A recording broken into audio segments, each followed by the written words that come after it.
Bab el-Mandeb becomes the key choke point in U.S.-China rivalry. Commentary.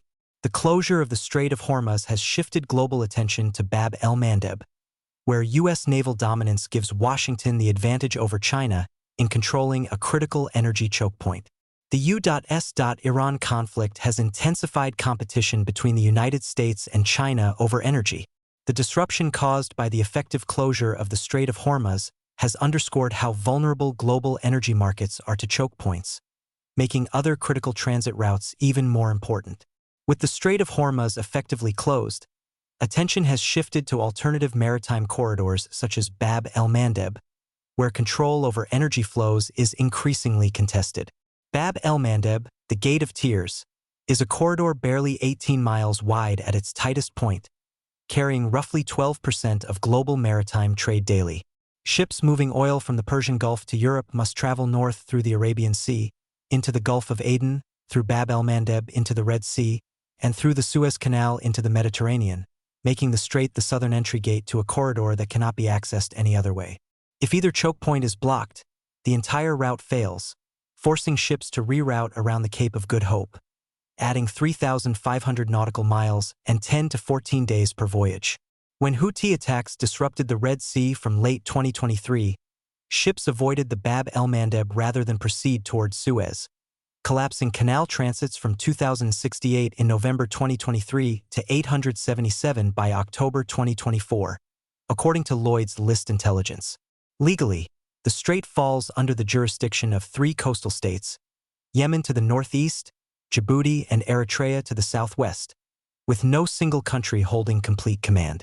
In practice, the United States and China have each established a military presence on the Djiboutian shore, with China's People's Liberation Army support base sitting 7 miles from the U.S. base of Camp Lemonnier, making Bab el-Mandeb the one choke point where both powers compete for influence in close proximity. Camp Lemonnier is the only permanent American military base in Africa, hosting AFRICOM's combined Joint Task Force Horn of Africa with more than 5,000 military and civilian personnel. The base serves as a platform for counterterrorism missions and crisis response operations, including the 2023 evacuation of U.S. Embassy personnel from Sudan. A second facility, Chablis Airfield, began operating U.S. military unmanned aircraft in September 2013 after the Djiboutian government asked the United States to relocate drone operations away from the international airport.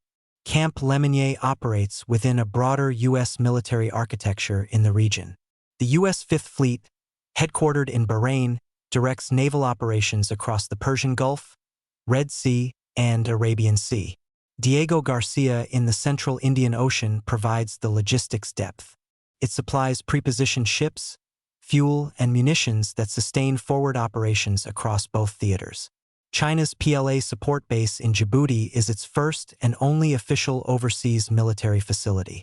It sits adjacent to Camp Lemonnier near the Chinese-operated port of Dorale and was built in 2017. The United States had blocked a Russian base in Djibouti in 2014 and invested $1 billion upgrading Camp Lemonnier, but was blindsided when Djibouti approved the Chinese base 2 years later. The proximity has generated persistent friction.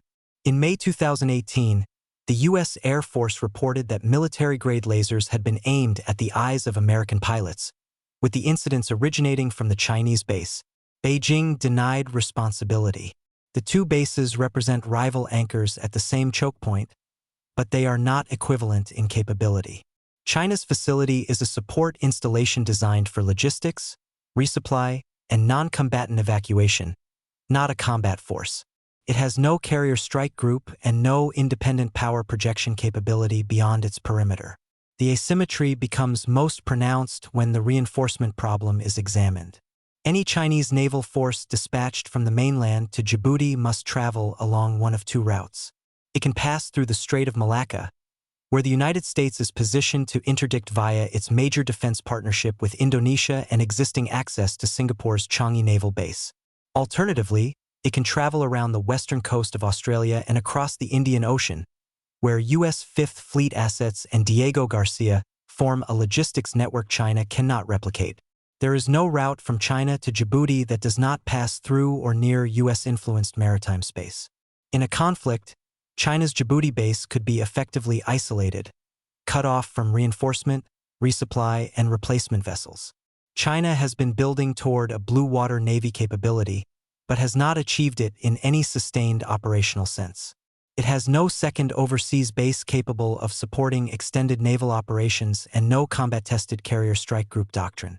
China's Djibouti installation is therefore a fixed forward position with no self-sustaining logistics chain, making it a potential liability as much as an asset in a shooting war. China has pursued a longer-term hedge through what analysts call the String of Pearls, a network of port access agreements across the Indian Ocean, including Gwadar in Pakistan, Hambantota in Sri Lanka, and sites under discussion in Burma and Tanzania. None of these are operational military bases, but they represent potential future resupply nodes that Beijing is developing as it understands the vulnerability of its Djibouti base. Bab el-Mandeb is therefore the choke point where China competition is most direct and physically concentrated, with both powers maintaining facilities on the same shoreline. The United States, however, holds the stronger hand. It has a larger base, a functioning logistics network, blue water naval superiority, and combat experience at the choke point accumulated over 2 years of operations against the Houthis. China holds a forward position that it cannot independently sustain in a conflict, dependent on sea lanes that the United States is positioned to contest.